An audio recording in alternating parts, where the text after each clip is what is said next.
శ్రీ సత్యసాయి జిల్లా మడకశిరలో పలు అభివృద్ధి కార్యక్రమాలను మంత్రి మండిపల్లి రాంప్రసాద్ రెడ్డి ప్రారంభించారు. ప్రభుత్వ కళాశాల మైదానంలో ఇండోర్ స్టేడియం ప్రారంభోత్సవంలో పాల్గొన్నారు.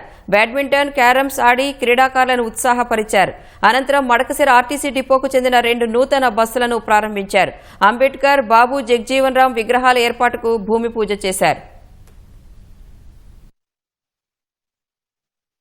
ప్రభుత్వంలో ఉద్యోగ అవకాశాలు కల్పించామని 2.5 లక్షల ఉద్యోగాలు గ్రామసీమలో ఏర్పాటు చేసి కేవలం 5,000, 10,000 రూపాయల జీతాలు ఇచ్చి వైఎస్ఆర్సీపీ పార్టీ ఏజెంట్లుగా ఊడిగం చేయించుకున్న నాయకుడు జగన్మోహన్ రెడ్డి అయితే, గౌరవ ముఖ్యమంత్రి చంద్రబాబు నాయుడు గారు 16,500 డిఎస్సి పోస్టులను రేపు నెలలో ఉద్యోగ అవకాశాలు కల్పించేదానికి ఎగ్జామ్ పెట్టడం జరుగుతూ ఉంది.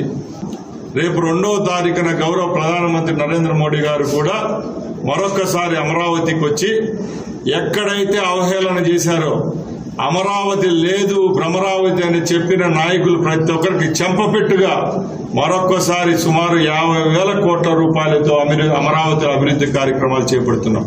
పోలవరం విషయానికి వస్తే ఏబిసిడీలు రాని మంత్రులందరికీ ఆ రోజు ఇరిగేషన్ శాఖను కట్టబెట్టి 5 సంవత్సరాలు పోలవరాన్ని అబాస్పాలు చేసింది జగన్మోహన్ రెడ్డి అయితే, ఈ రోజు కేంద్ర నిధులు తీసుకొని వచ్చి మరొకసారి అమరావతి అలాగే పోలవరాన్ని కూడా గాడిన పెట్టిన ఘనత గౌరవ ముఖ్యమంత్రి చంద్రబాబు నాయుడు గారికి దక్కింది.